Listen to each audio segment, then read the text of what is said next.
Bonjour, je suis très heureux de voir une salle à peu près pleine, c'est sympa. Mais avant que je commence à vous montrer les bizarreries du langage, je vais vous parler de la fondation PHP. La fondation PHP existe à peu près depuis 2 ans et demi, 3 ans, mais 2 ans et demi que ça s'est vraiment mis en marche. Et la fondation PHP permet de financer la maintenance du langage PHP et aussi certaines features ou de la recherche dans le développement. Je ne sais pas si vous avez vu l'article sur les génériques sur le site web de la Fondation, sur de la recherche qu'on a fait, enfin, plutôt Arnaud, soyons honnêtes, qui a fait la recherche sur les génériques et qui démontre certaines problématiques encore qui existent pour implémenter les génériques dans le moteur. Mais aussi, ce qui est important avec la Fondation, c'est, oui, ça fait de la maintenance, oui, ça fait aussi l'avancement du langage, mais aussi c'est votre assurance, pas pour vous, les devs, mais pour votre entreprise, que PHP est maintenu. Que si jamais il y a une faille de sécurité qui est annoncée, il y a quelqu'un derrière pour la corriger. Et surtout qu'il y a des gens qui sont capables de modifier et d'entretenir le moteur. Il y a 3 ans, avant que la fondation existe, il y avait 2 personnes. Je ne sais pas si vous avez vu le talk de Juliette, mais bon, 2 personnes, c'est pas beaucoup, surtout pour un projet qui est utilisé par des millions de personnes, en tout genre, un peu partout. Mais bon, après vous avoir dit ça, allons nous amuser un peu et regardons PHP qui fait des trucs un peu bizarres. Je vais peut-être vous demander de temps en temps de lever la main pour certaines choses, ce que vous pensez. Donc on va commencer simple. On va commencer comment les valeurs sont cast en des booléens. Aussi, je tiens à dire, ma version actuelle de PHP que je tourne, là, c'est du PHP 8.3. Qui est la dernière version. PHP 8.4 sort en novembre. Donc oui, donc de base, PHP, une chaîne vide, ça fait false. Bon, assez courant, assez classique. On connaît. On a la même chose. Ça, c'est un peu une bizarrerie particulière de PHP, qu'une chaîne qui a la chaîne 0, c'est aussi false. C'est la chaîne, c'est en mode oui, c'est 0, ok, c'est typecast comme ça peut être typecast comme un entier, c'est bon, on va dire que c'est 0. Bon, tout va bien. Les objets dans le PHP, c'est toujours true, parce que on a une valeur, clairement. Sauf qu'on ne s'en l'est pas. Hop, mauvaise classe. Alors, SimpleXML, c'est une classe interne, et les classes internes, elles peuvent faire des choses bien marrantes. Par exemple, elles peuvent changer le comportement des objets quand on les caste. Donc là, pour l'instant, SimpleXML, c'est je load un élément vide, et donc SimpleXML dit, en fait, c'est un élément vide, donc il n'y a pas de valeur, donc je retourne false. Alors, je ne sais pas si vous connaissez l'extension GMP. GMP, c'est une extension qui permet de faire des entiers arbitraires, mais c'est des objets dans lesquels on peut faire des opérations et on peut faire avec des entiers. Donc la question, c'est est-ce que la valeur 0 de l'objet GMP, c'est égal à false ou à true? Qui pense false? Ouais, pas beaucoup. Qui pense true? Beaucoup plus de monde. OK. Bon, on va voir cela. Perdu. Tout simplement, en fait, perdu. PHP, il y a c'est le seul endroit où ce type d'erreur existe encore dans le moteur, qui sont les erreurs recoverable fatal error, qui existaient surtout dans PHP 5, avant que le moteur de PHP utilise les exceptions et les erreurs en interne, genre les type errors, les value errors et les erreurs en tout genre. Et ça, c'est le seul cas où cast un objet où le GMP ne maintient pas n'a pas la valeur en question n'implémente pas le cast booléen. Mais c'est corrigé dans 8.4 via Saki, une des personnes qui est financée par la fondation. Et si vous aviez guessé false, vous aviez raison. Parce que 0, false, on a dit qu'on va faire comme les entiers. Ça serait quand même plus logique. PHP aussi, on a les comparaisons, les opérateurs de comparaison en tout genre. Euh, et on peut dire que true est plus ou moins égal à false.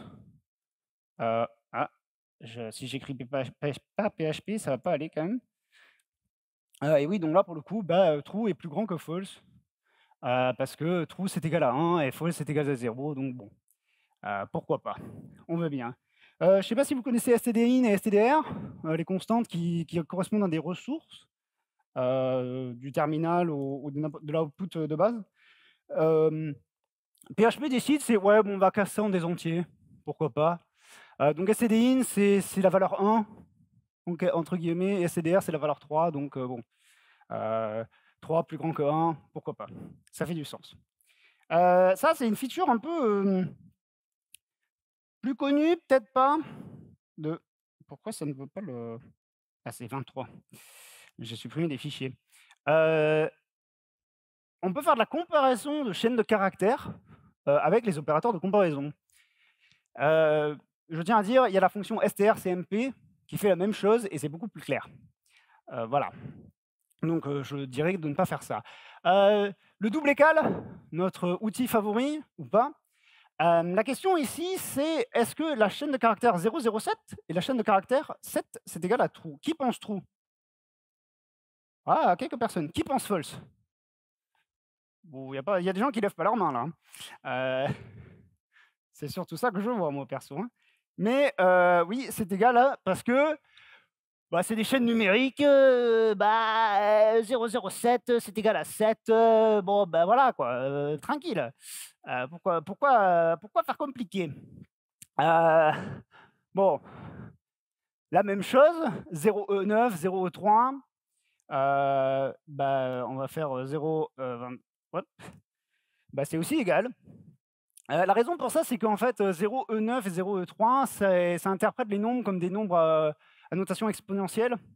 Donc en fait, ça fait 0 fois 10 puissance 9 ou 0 fois 10 puissance 3. Clairement, 0 fois 10 quelque chose, ça fait 0.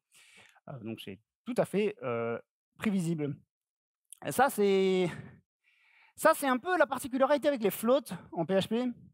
Alors, hop, de base, bon, on fait une chaîne de caractères avec un nombre. Bon, ça fait que lob1, il est plus petit que lob2. Mais ça se base sur la précision de nos nombres flottants.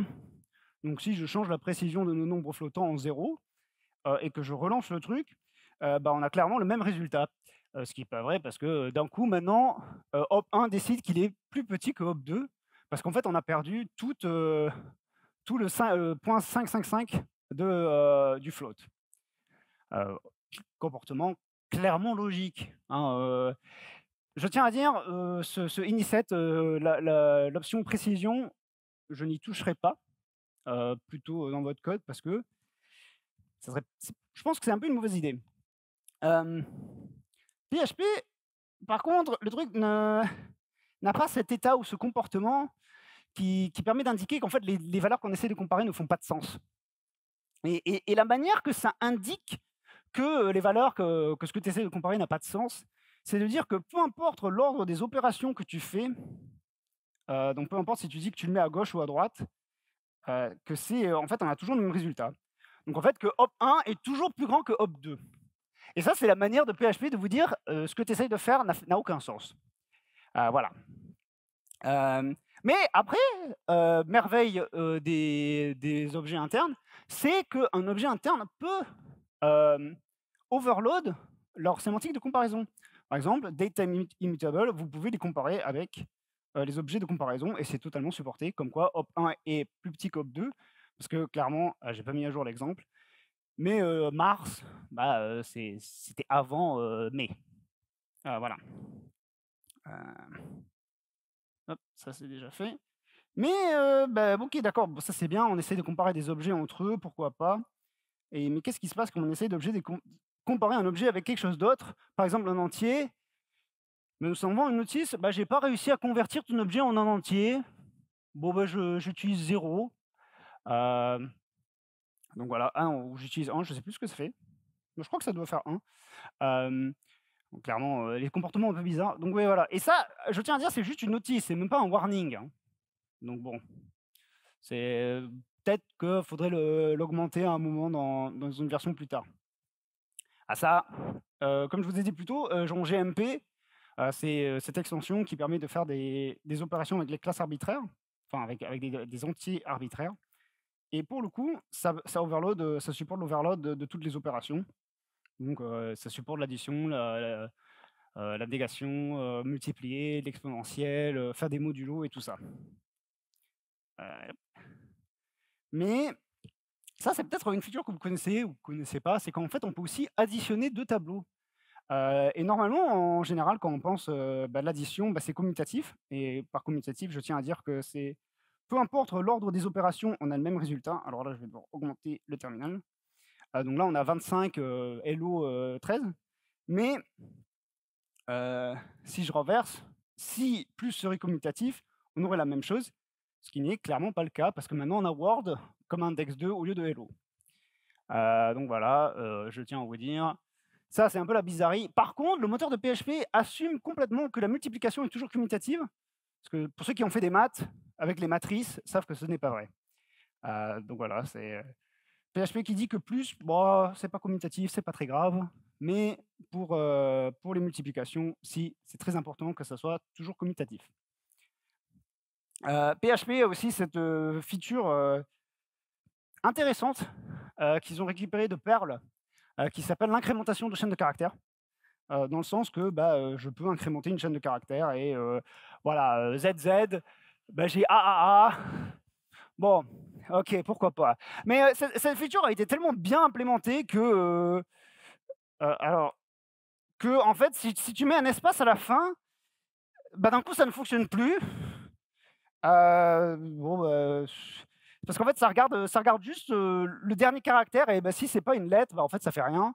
Et si tu mets l'espace avant, ça fonctionne, mais ça perd la retenue. C'est compliqué de faire de l'addition et de la multiplication. Enfin non, c'est compliqué. Donc vaut mieux pas faire. Ça a été rendu un peu, enfin, c'est un peu rendu obsolète dans le sens que normalement, dans PHP 8.4, ça vous met des warnings et tout ça.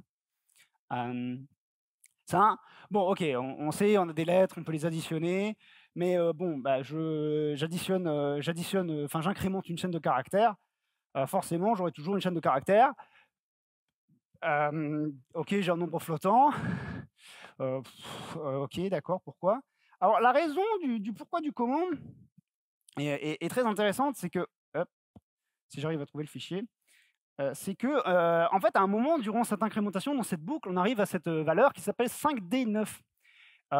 Et je ne sais pas si vous vous êtes rendu compte, mais 5D9, si j'augmente la version d'après, on arrive à 5E0. Et 5E0, ça ressemble à un nombre exponentiel. Et donc PHP décide, j'ai un nombre exponentiel, génial, je prends ça en float, et donc maintenant j'ai un float qui commence à 0. Tout à fait logique, hein, franchement, PHP, pourquoi tu nous fais ça? On ne sait pas pourquoi. Ça, c'est un peu... Hop, là, il va peut-être falloir que je réduise un peu pour que vous voyez le code.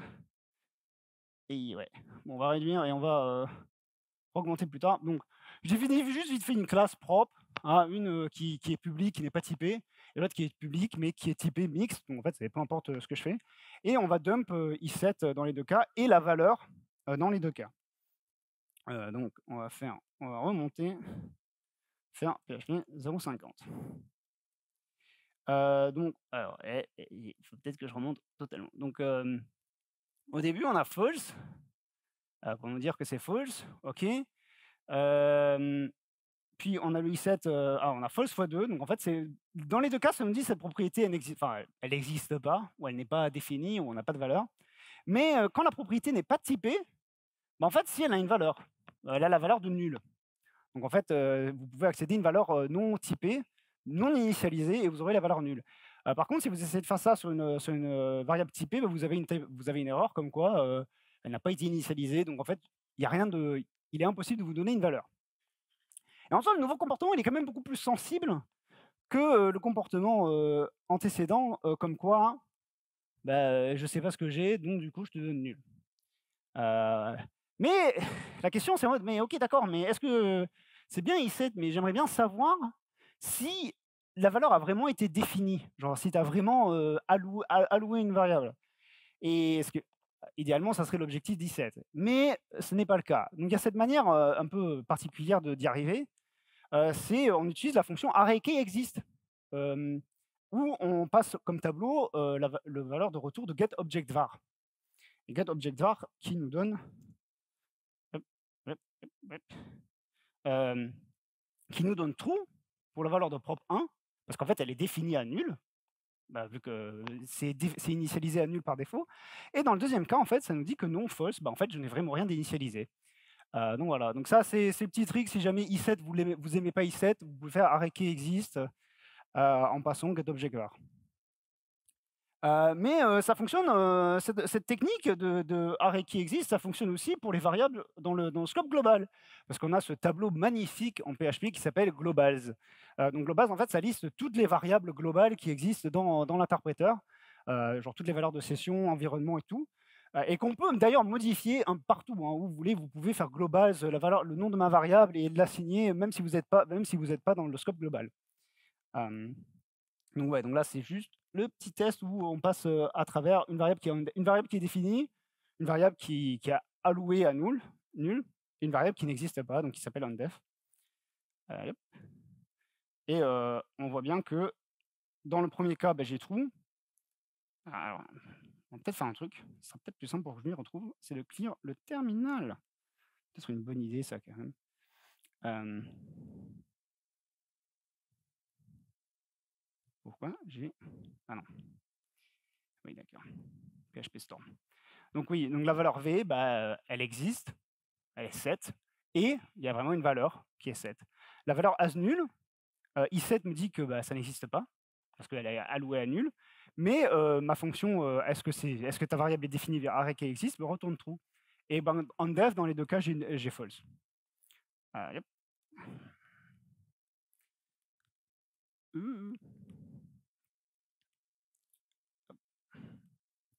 Mais là, c'est un truc un peu spicy avec get.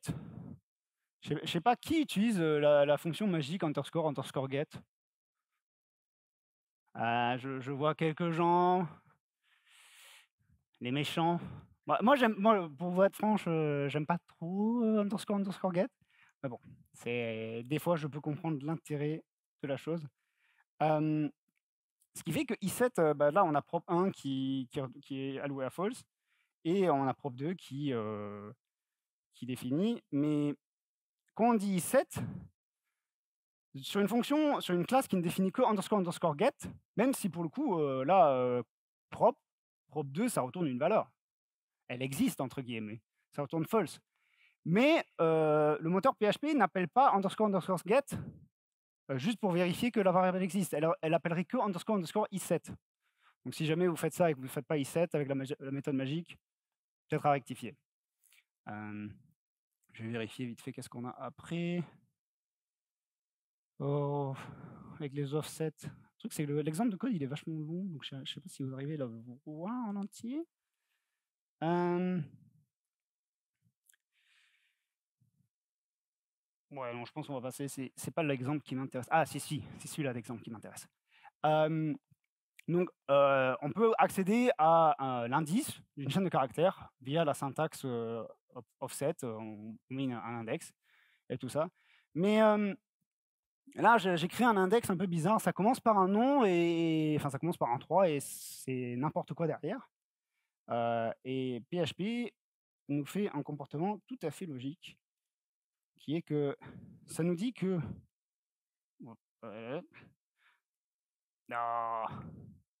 Alors, ça nous dit que l'offset n'existe pas.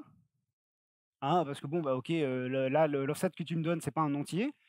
Mais si tu essayes d'accéder l'offset de la chaîne de caractères avec cet offset, en fait, il existe. Mais ça te dit juste, là, tu me passes un offset un peu bizarre, là, illegal string, mais je vais le casser en entier quand même et je vais te donner 3. Bon, PHP, t'es bien gentil, mais est-ce que c'était vraiment obligé de pas être cohérent sur tu me dis que ça n'existe pas, mais quand même, je te retourne le truc? Bon, pourquoi pas. Alors, qui connaît la fonction range en PHP? Oh, beaucoup de monde. OK, donc on va skip. Évidemment, je range 1 à 6, ça me donne un tableau qui va de 1 à 6. Bah, bon, bah, on peut aussi avoir un step intermédiaire en float. Donc, par exemple, si je fais un entier 1 à 6 avec un step en float, qu'est-ce que ça va me donner? Ça va me donner un tableau. Oui. Ça va me donner un tableau d'entiers avec des nombres flottants. Bon, bah normal, où j'augmente de pas de un truc. On peut aussi faire un step négatif, et on peut partir d'une range de 1 à 10, et dans ce cas-là, bon, en fait, hop, 0,62. Ah oui, PHP, oui, en effet, merci. C'est que, bah, oui, en fait, ouais, j'ai oublié que je suis sur PHP 8.3. Oui, parce que j'ai corrigé ça dans 8.3 pour dire que, bon, bah, tu essayes de faire une range négative, mais tu essayes d'aller de 1 à 10. 1, -3, -3, -3, bon, normalement, tu n'arrives pas à 10, mais bon. Mais avant, dans PHP, alors, PHP 8.2 slash sapi slash CLI slash PHP, et on va faire de nouveau le 0.62, bah, ça fonctionnait sans souci. Bon. C'est un peu en mode, bah, c'est pas grave. C'est pas grave, je comprends ce que tu veux dire, entre nous, on se comprend. Voilà. Mais là, la question, c'est qu'est-ce qui se passe quand je passe comme step nan? J'en note un number. Est-ce qu'il y a quelqu'un qui veut deviner? 1. Bon. Le truc, c'est bon, bah, j'ai corrigé ça dans 8.3, donc va falloir que je fasse comme ça. Mais clairement, un tableau vide. Donc en fait, range pouvait donner un tableau vide. Alors que normalement, une intervalle, ça quand même, faut que ça aille de quelque chose à quelque chose, même s'il y a qu'un seul élément. Donc voilà, ça c'était un peu le bug très drôle que j'ai trouvé en faisant un peu de refactoring. Mais la fonction range aussi accepte des caractères. C'est bien si vous voulez faire un alphabet de A à G, enfin, ou que ça skip quelques lettres, ben on peut faire, on peut juste faire ça, et ben j'ai A, C, E, G, tranquille, tout va bien. Et avec un step intermédiaire, par contre, mais genre 1,5, c'est bon, ce que tu me dis, ça n'a pas l'air tout à fait logique ce que tu fais. Et évidemment, PHP, qu'est-ce que ça faisait? 0, parce que ça dit: «Non, mais tu me passes un nombre flottant, clairement tu veux travailler avec des nombres, laisse-moi te casse tes strings en nombres».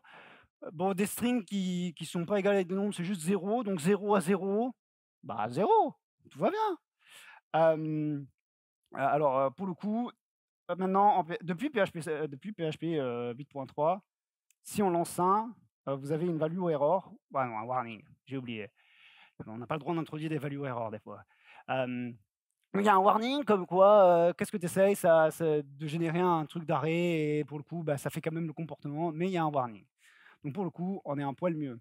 Mais évidemment, on peut aussi prendre n'importe quel caractère ASCII. Donc par exemple, on peut prendre de pourcentage à hash, j'ai oublié le nom en français, et ben ça prend les codes point ASCII, et bon, bah, c'est pourcentage $h.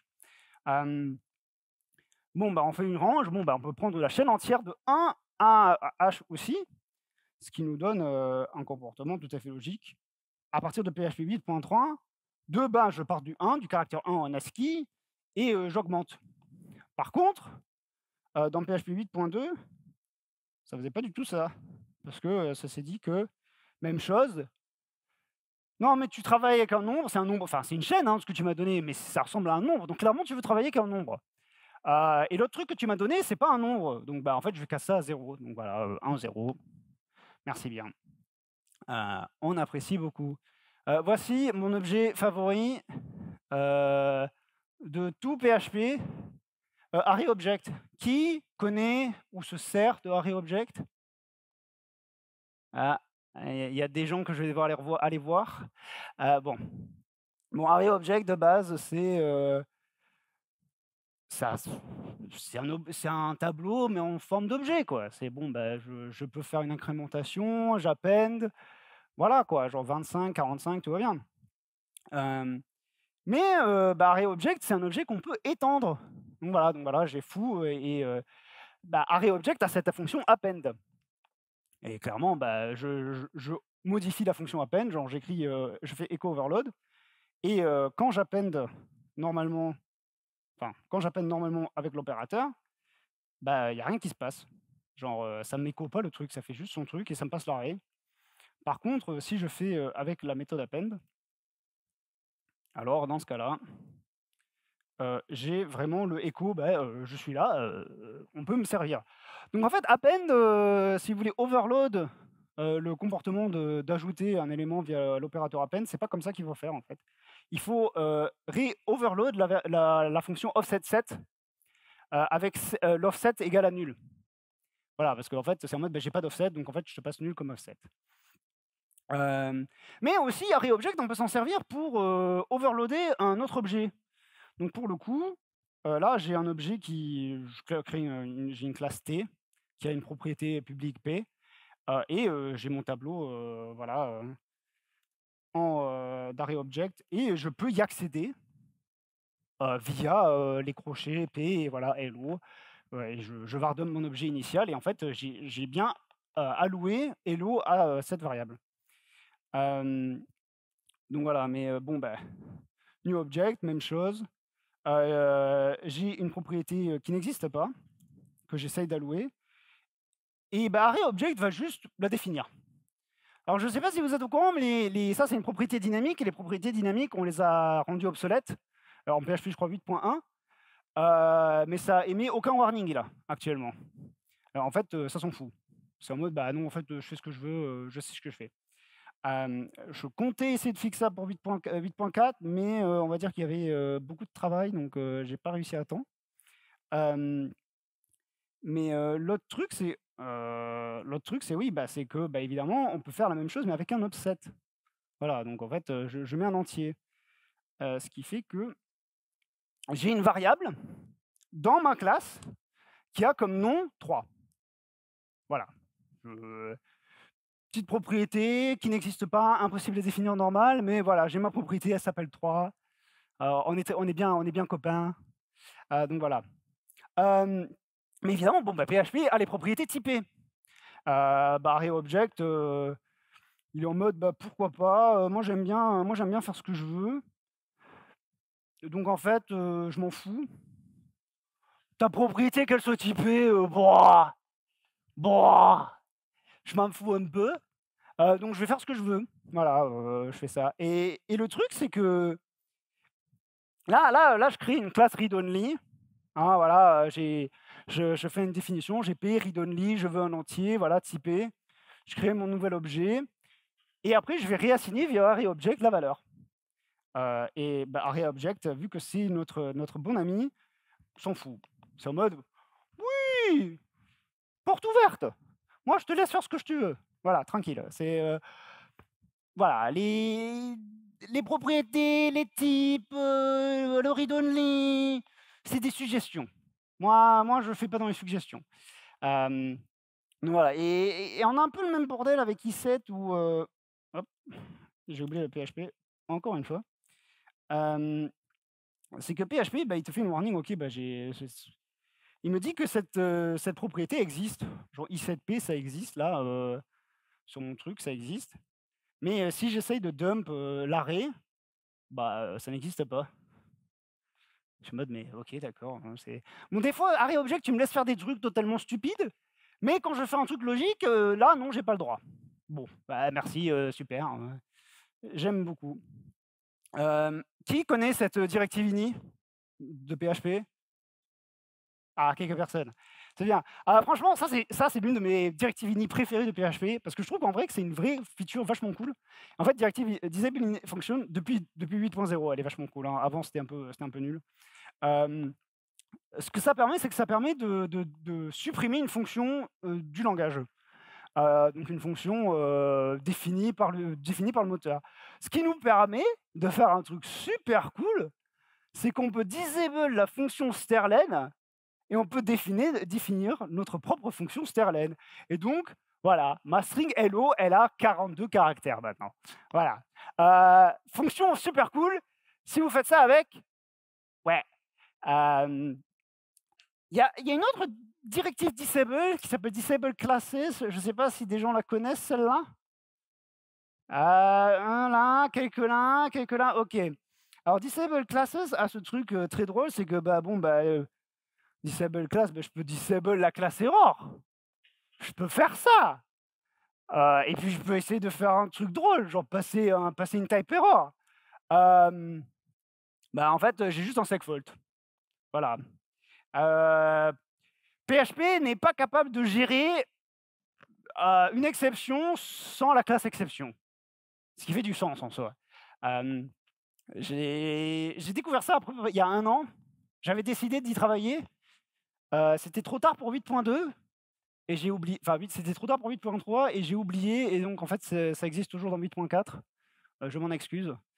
Hem, heu, bon, les constantes c'est bien. On aime tous les constantes. Mais PHP a ce truc qui s'appelle define. Donc en fait, on peut define une constante au runtime. Et donc au runtime, ça veut dire que je peux faire random et que ça change à chaque interprétation, que c'est pas très grave. Donc PHP 0,90, constante. Voilà, là j'ai 47. Run d'après, j'ai 92. Le run d'après, j'ai 44. Bon, en soi, c'est classique. Je sais pas si des gens ont déjà fait define pour le root, pour le pass, la différence sur le mode local. Bon, je sais pas, peut-être il y a le fort longtemps et sur la prod où c'était différents routes avec les URL. Le truc, c'est que PHP aussi, il y a les classes de constantes. Et PHP permet de override les classes de constantes.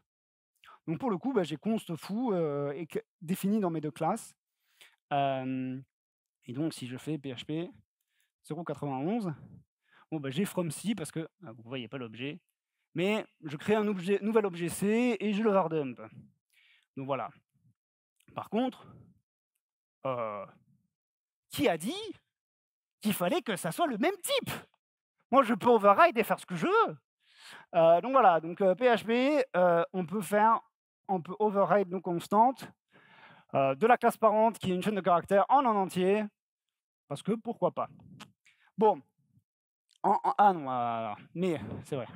Mais on a ajouté une petite fonctionnalité dans PHP qui fait que on peut ajouter constring. Voilà. Et là, maintenant, là, vous voyez PHP Storm qui râle comme quoi je overload, et il faut que ça soit de type string. Quand même, voici les fonctionnalités qu'on ajoute à PHP pour éviter que PHP soit bête. L'autre truc pour éviter que vous puissiez override la constante carrément, c'est que vous pouvez faire final. Voilà, donc si vous voulez que votre constante de classe, on ne puisse pas l'override, vous pouvez faire final const string pour une constante. A priori, une constante, c'est pas censé changer. En parlant de constantes qui ne sont pas censées changer, qui connaît la constante SID? Ouh, quelques mains? OK, d'accord. Donc là, ce que je fais, c'est je disable d'utiliser les cookies parce que j'ai besoin de get. Je crée ma session, j'ai mon SSID 1 que je dis que c'est le SID, je détruis ma session, je restarte une nouvelle session, j'ai le SSID 2 qui est égal à la même constante que je détruis et je print mes 2 constantes. Évidemment, c'est pas les mêmes parce que en fait, j'ai différentes sessions. Bon, ça fait du sens, mais c'est quand même bizarre que dans le même modèle d'exécution, ma constante ait des valeurs différentes. Bonne nouvelle, on a déprécié ça en 8.4, principalement parce que c'est lié au setting session use only set cookies et ce genre de setting inning qui sont un peu foireux. Donc voilà. Combien de temps? OK, 1 minute 30. Qu'est-ce qu'on peut faire en 1 minute 30 qui est drôle? Array intersect, tout le monde connaît array intersect, j'imagine. On a PHP 150. Array intersect me donne l'intersection commune de 2 tableaux. Voilà. Tout va bien. Alors voilà, j'ai 2 types différents. PHP 151, voilà. Ça me dit que 7, l'intéger 7 existe dans mes 2 tableaux. Bon, OK, pourquoi pas, tu fais du type juggling, bon, je veux bien. Là, j'ai 2 tableaux complètement différents, franchement, ça devrait pas être égal, hein. Ça me dit que si, j'ai un truc au milieu j'ai un truc qui est égal. Et là, les warnings donnent un peu l'indication du pourquoi. Arrête au string conversion. Donc en fait, ça convertit les tableaux dans la chaîne de caractères array, avec le A majuscule. Et voilà, tout simplement. Et donc en fait, j'ai array et array, donc c'est la même chose. Ça fonctionne aussi, ça fait la même chose pour les objets. Donc voilà, j'ai 12 objets, mais ça me fait ça me lance une exception parce que l'objet de classe std class ne peut pas être converti en une chaîne de caractères. Oui, c'est bien connu ça. Donc voilà, array intersect, on peut aussi faire des trucs drôles si on connaît comment sont formatées les idées et les prints. Voilà, je fais stdr en ressources et je fais un petit truc et ça me dit que ressource id3, ça existe dans mes 2 tableaux. Voilà. C'est le temps pour les questions. Bon, si quelqu'un a des questions, je prends des questions. Sinon, j'ai encore 2-3 exemples que je peux en montrer au cas où.